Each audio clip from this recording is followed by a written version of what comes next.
Welcome. Before we step inside one of America's most astonishing surviving mansions, tell me where you're watching from, and make sure you subscribe because this story is built on deep research, original records, and carefully verified historical facts that took serious time to uncover. Today's video explores Biltmore House, a place that somehow outlived the collapse of the Vanderbilt Dynasty itself, standing untouched by the financial ruin, social change, and fading power that erased nearly every other Vanderbilt estate. George Vanderbilt's vision for Biltmore House began not as a display of power, but as a deeply personal dream shaped by intellect, solitude, and a longing for permanence. Unlike his older brothers, who embraced New York society and the competitive world of finance, George was an introspective man. He loved books, art, science, and nature more than social dominance. From a young age, he imagined a retreat far removed from the noise of industry and high society, a place where learning, culture, and landscape could exist in harmony. Biltmore was never meant to be just a mansion. It was meant to be a self-contained world built around ideas rather than ego. When George first visited Western North Carolina in the late 1880s, he was immediately captivated by the Blue Ridge Mountains. The vast forests, rolling hills, and misty valleys reminded him of the European countryside he admired so deeply. At the time, this region was considered remote and economically insignificant, which only strengthened its appeal to George. He didn't want a house that competed with others. He wanted one that stood apart from them entirely. His vision was rooted in escape, not comparison. Where other Vanderbilt homes were seasonal showpieces, Biltmore was planned as a permanent residence, a legacy estate meant to endure. George's decision to build Biltmore was also heavily influenced by his love of European architecture and culture. He was well-traveled and particularly inspired by the Grand Dukes of France. Rather than copying a single structure, he envisioned a house that captured the spirit of European refinement while remaining uniquely American.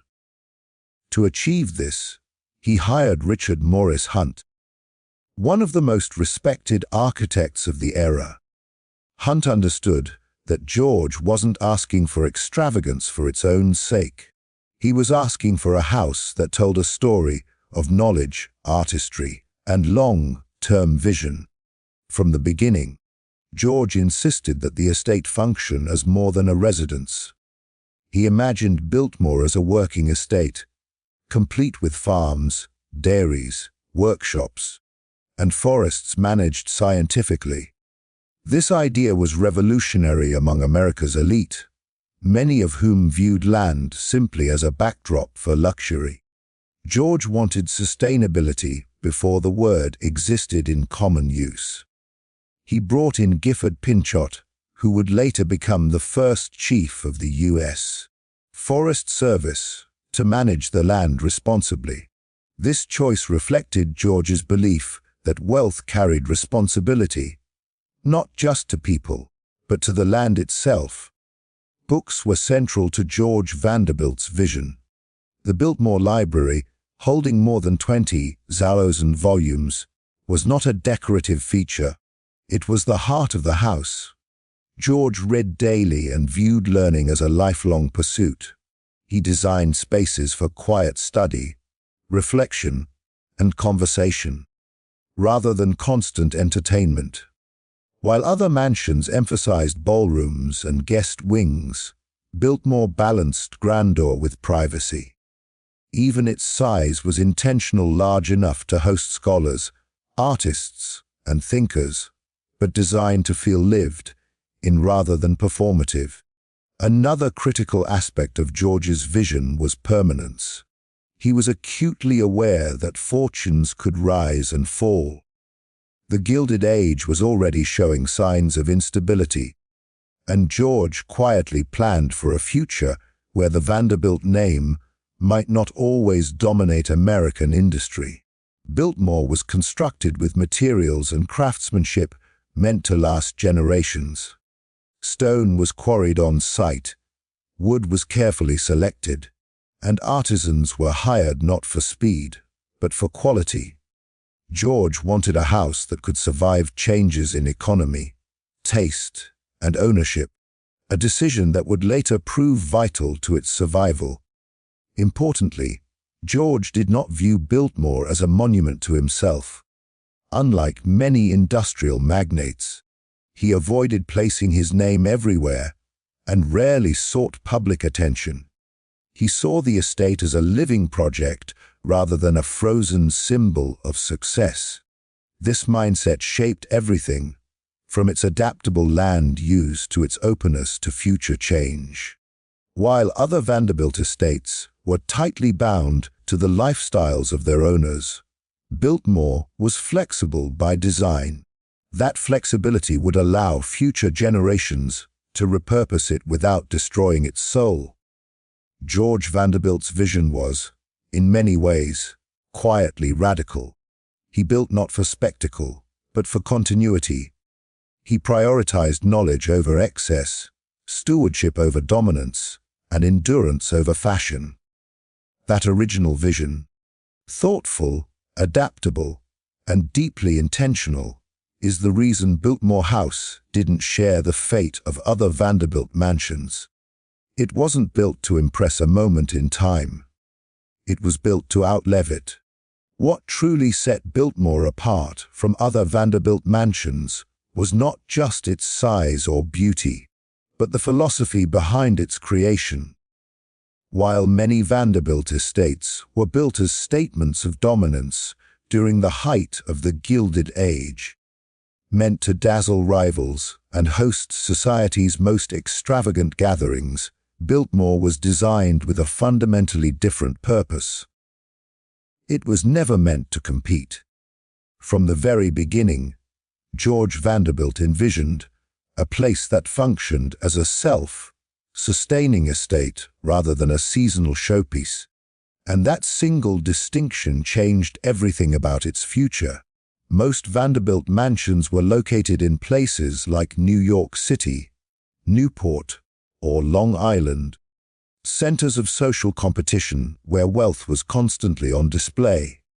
These homes existed to reinforce status, and when fortunes declined or tastes changed, they quickly became liabilities. Biltmore, by contrast, was built in rural North Carolina, far removed from social circuits. This isolation wasn't accidental. It protected the estate from becoming outdated or socially obsolete. While other mansions lost relevance once society moved on, Biltmore never depended on trends to justify its existence. Another key difference was how Biltmore was designed to function year-round. Many Vanderbilt homes were used only a few weeks each year, which made them expensive burdens when income shrank. Biltmore, however, was intended as a permanent residence and a working property. Its farms, forests, and production facilities generated income and reduced reliance on external wealth. This meant that even when the Vanderbilt fortune weakened, Biltmore still had a practical purpose. It was an asset, not just an expense. The scale of land surrounding Biltmore also played a crucial role. Unlike urban mansions confined to a block or two, Biltmore sat at the center of tens of thousands of acres. That land was not decorative, it was productive. Managed forests provided timber, farms produced food, and dairies supplied nearby communities. This made Biltmore adaptable to economic change, when maintaining luxury became unsustainable for other estates. Biltmore could shift its focus without losing its identity. Architecturally, Biltmore differed in intent as well. Other Vanderbilt mansions emphasized extravagance in public, facing spaces, ballrooms, grand staircases. and formal salons built to impress guests. Biltmore had these elements, but they were balanced with intimate rooms, private studies, and functional spaces that made daily life realistic. The house was large, but it was also livable. That practicality allowed future generations to modify how the estate was used without dismantling its core structure. Biltmore also benefited from forward-thinking management decisions made early on. George Vanderbilt did not isolate himself from experts. He brought in specialists in architecture, agriculture, forestry, and estate planning.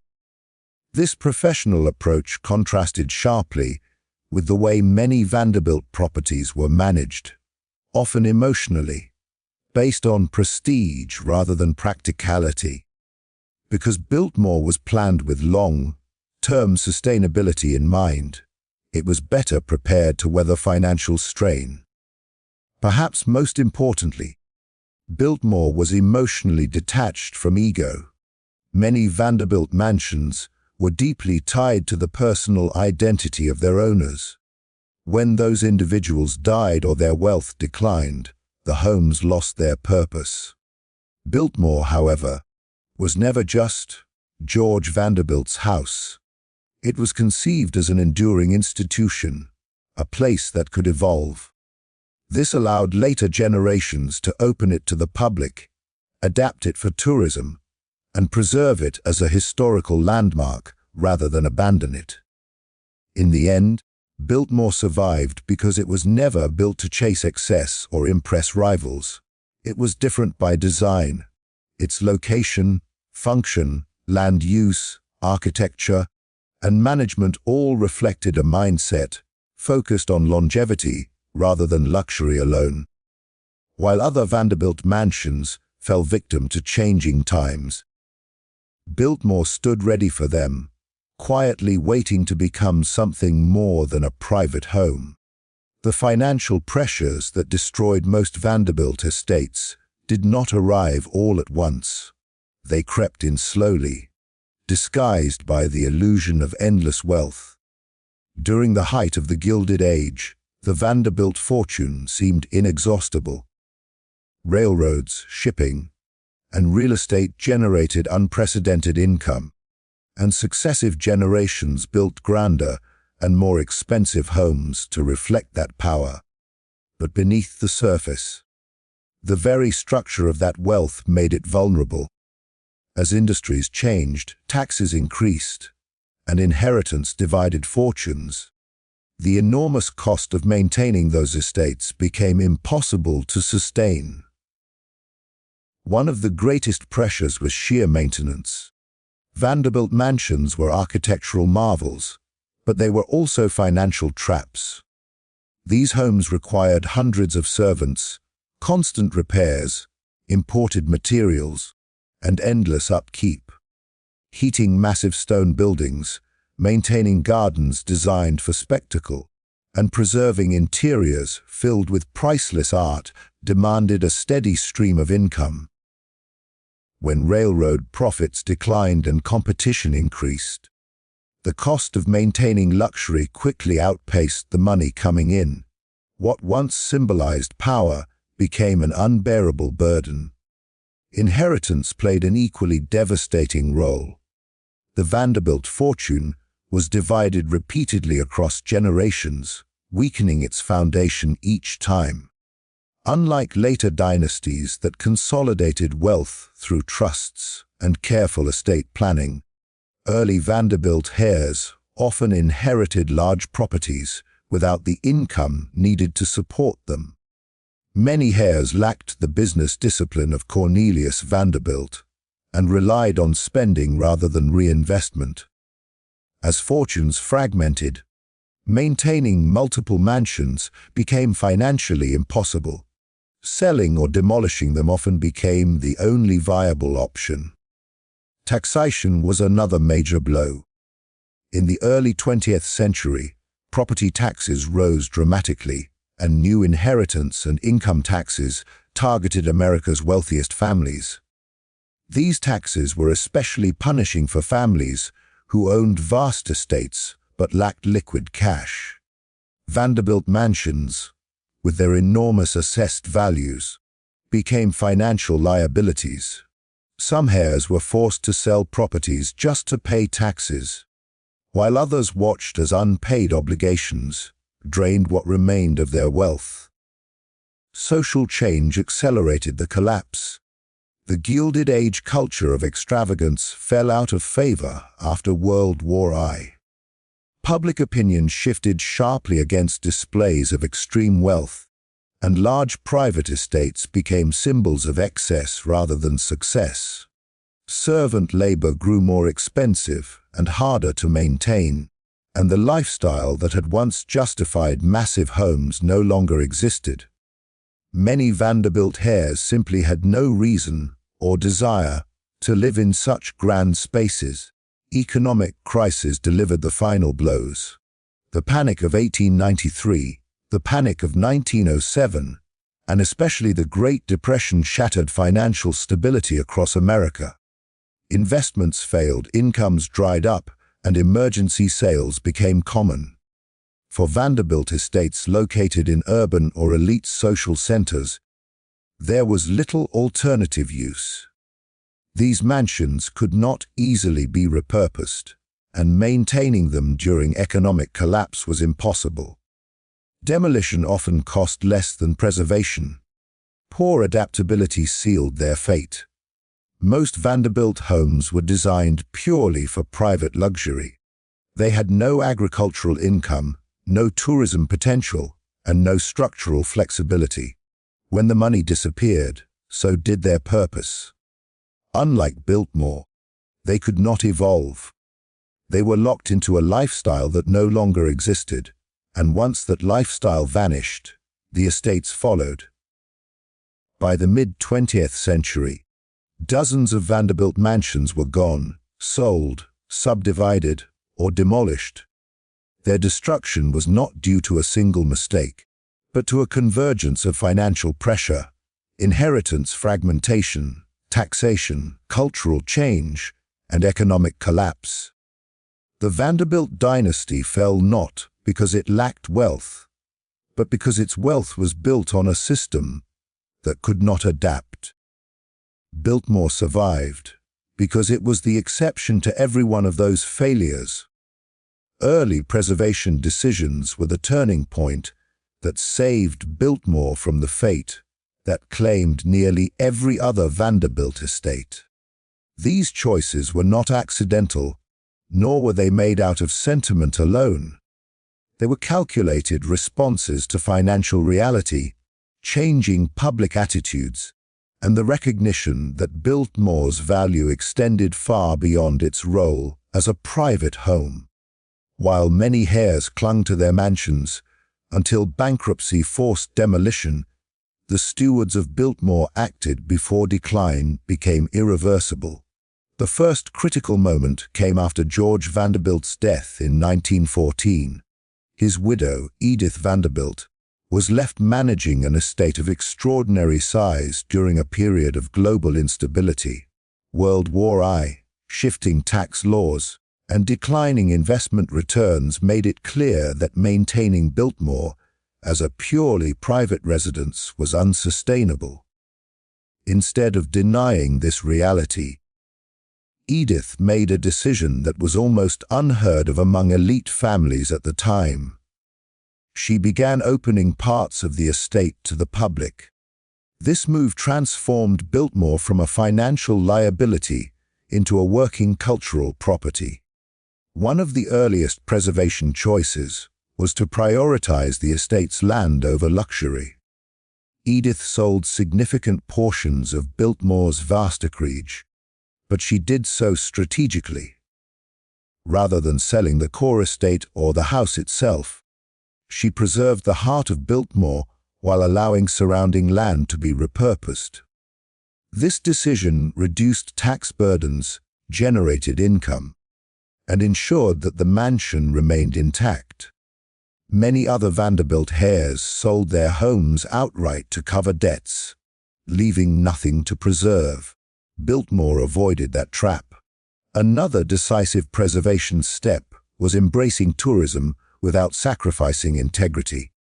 Opening Biltmore to visitors was risky. Elite families feared public access would cheapen their legacy. But Edith understood that survival required adaptation. By allowing people to experience the estate, she created a sustainable revenue stream that aligned with Biltmore's original educational and cultural purpose. Guests weren't just walking through rooms, they were engaging with history, architecture, and landscape design. This helped redefine Biltmore as a national treasure rather than a private indulgence. Professional management also played a crucial role. Rather than relying on family tradition or emotional attachment, Biltmore's caretakers brought in experts in estate management, conservation, and historical preservation. These professionals treated Biltmore not as a fading relic, but as a living institution. Maintenance plans were developed, restoration standards were set, and long-term financial planning became central to decision-making. This contrasted sharply with other Vanderbilt estates, which often suffered from neglect or mismanagement once family wealth declined. The timing of these decisions cannot be overstated. Biltmore embraced preservation before the Great Depression devastated private fortunes across the country.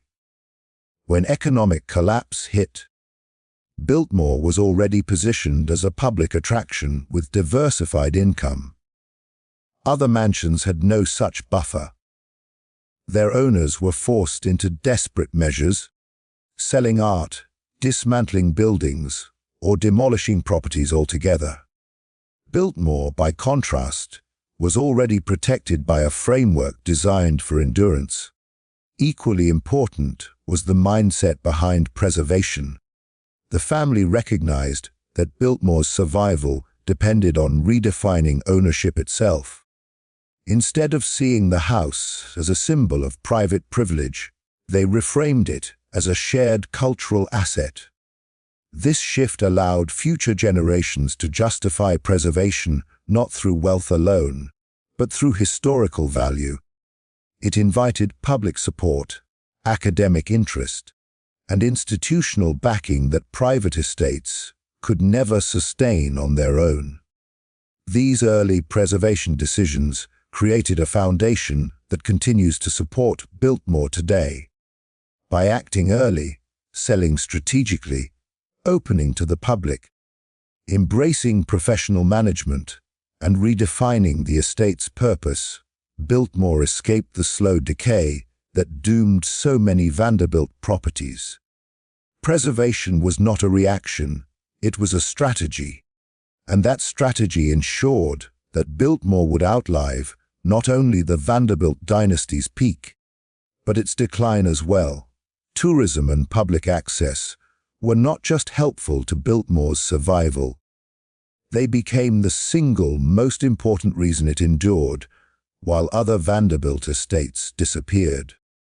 When the idea of opening a private mansion to paying visitors was first introduced, it was considered radical, even humiliating, by elite standards.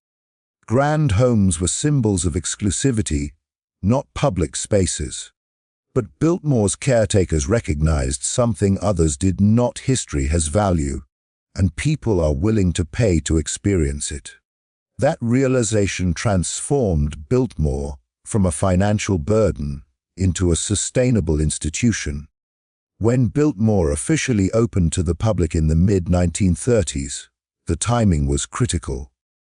America was deep in the Great Depression, and tourism offered a rare and reliable source of income.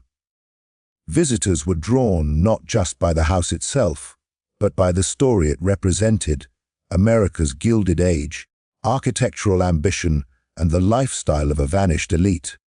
Entrance fees, guided tours, and seasonal events generated steady revenue at a time when private wealth could no longer support estates of such scale. Public access also justified preservation in ways private ownership never could. Once people could walk through Biltmore's halls, see its library, and explore its gardens, the estate became more than a family property. It became a cultural landmark. That shift protected it from demolition. Destroying a private mansion might be seen as practical, but destroying a site valued by the public invites backlash. Tourism gave Biltmore political and social protection that other Vanderbilt homes lacked. The structure of tourism at Biltmore was also carefully designed. Rather than opening the house indiscriminately, access was controlled and curated.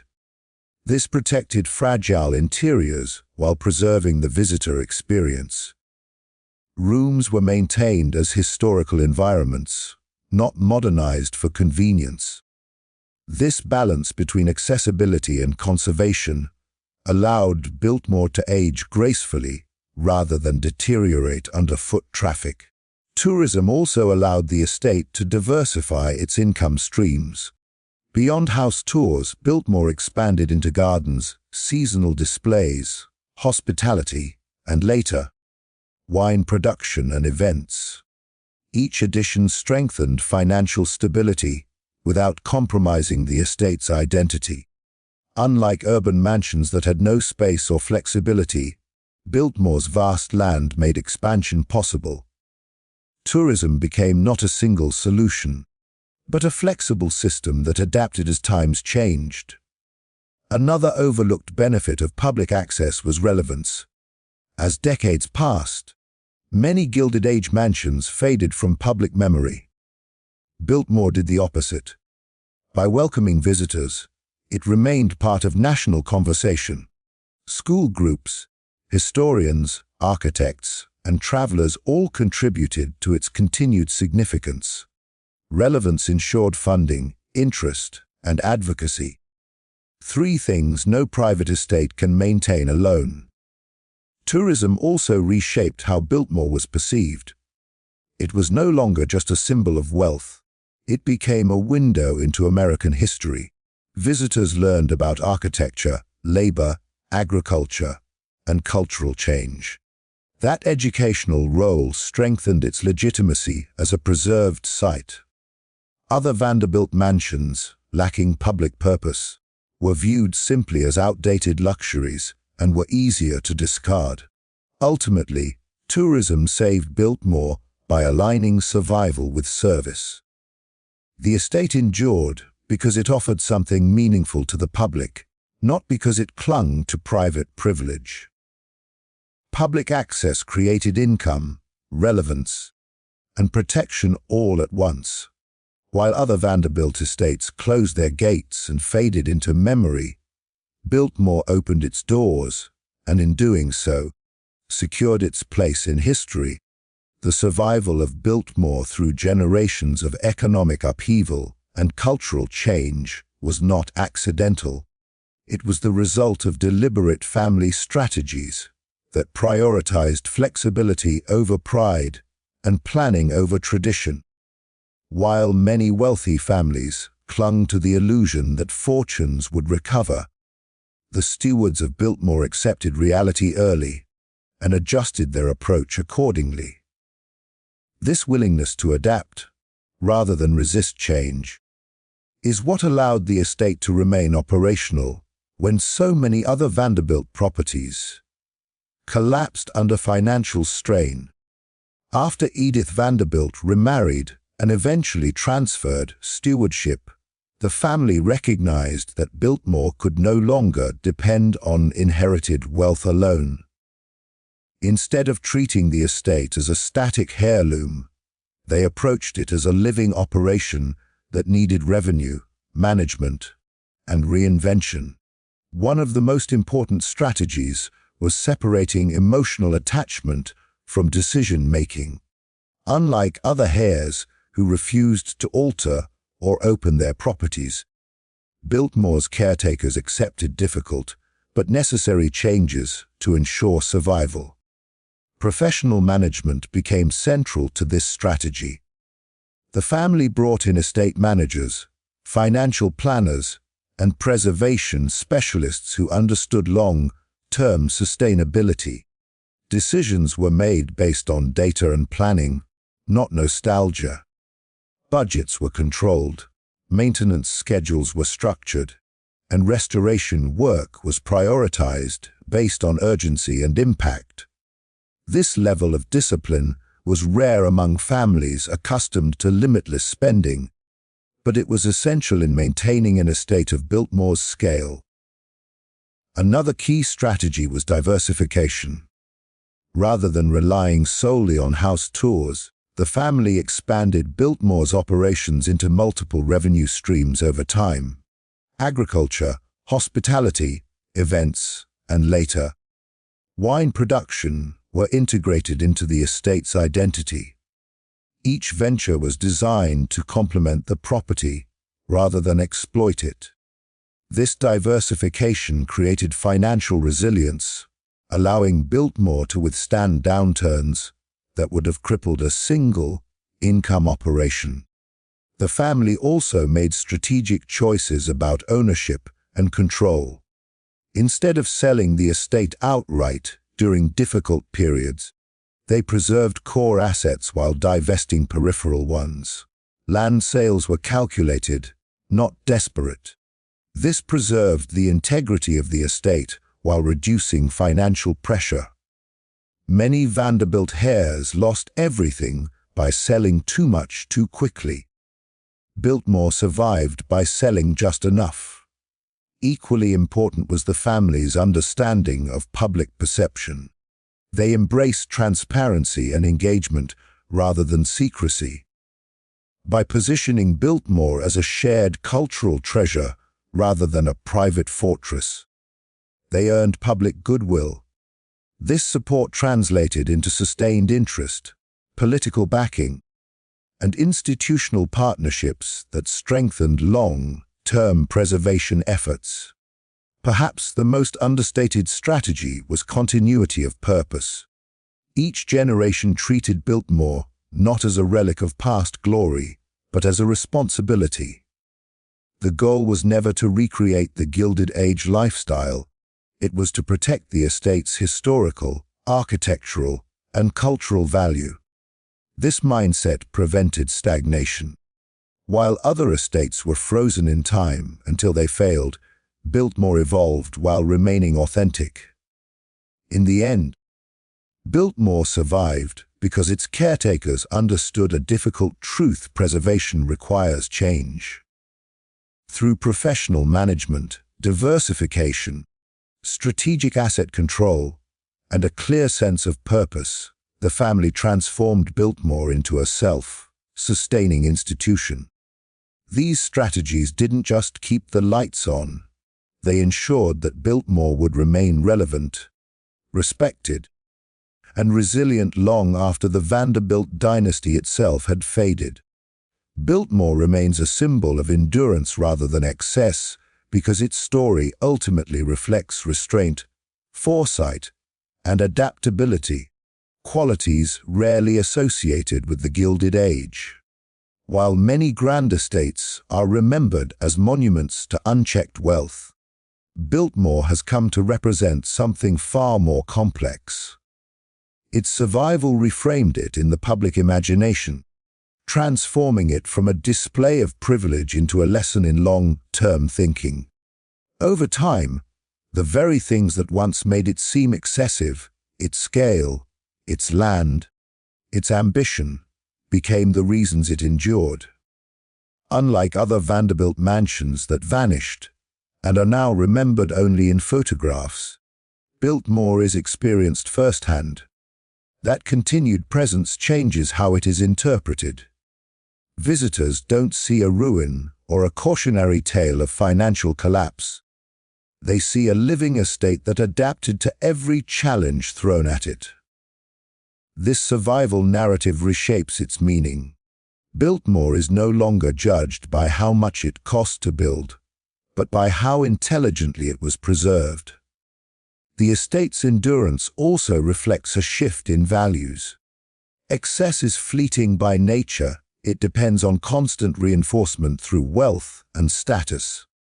Endurance, by contrast, is earned through discipline and purpose. Biltmore's caretakers repeatedly chose sustainability over spectacle. They resisted modernizing the estate in ways that would compromise its identity, yet they welcomed innovation where it supported longevity. This balance allowed Biltmore to remain relevant without losing authenticity. Public access further reinforced this transformation. When people walk through Biltmore today, they encounter history, craftsmanship, and cultural context, not indulgence. The narrative presented focuses on architecture, labor, landscape management, and historical change. This educational framing strips the estate of its original Edist exclusivity and recasts it as a shared heritage site. Excess divides, endurance invites participation. Biltmore chose the latter. Its continued operation through wars, economic depressions, and cultural shifts also elevated its symbolic value. Few private estates in America survived the 20th century intact. Biltmore's ability to weather those storms positioned it as a rare example of continuity in a country defined by rapid change. That continuity commands respect. It suggests that even structures born from extreme wealth can be redeemed through responsible stewardship. There is also a quiet humility in how Biltmore is presented today. It does not attempt to recreate the lifestyle of its original era. Instead, it acknowledges that the world has changed. By allowing history to be examined rather than glorified, Biltmore avoids becoming a shrine to inequality. This honesty strengthens its legacy. Endurance rooted in truth carries more weight than preservation rooted in nostalgia. Ultimately, Biltmore's survival challenges assumptions about wealth and legacy. It shows that excess alone guarantees nothing. What lasts is not how much was spent, but how wisely resources were managed over time. Biltmore outlived the fall of the Vanderbilt Dynasty because it was treated not as a symbol of dominance, but as a responsibility. That distinction is why it stands today, not as a monument to excess, but as proof that endurance is the greatest legacy of all.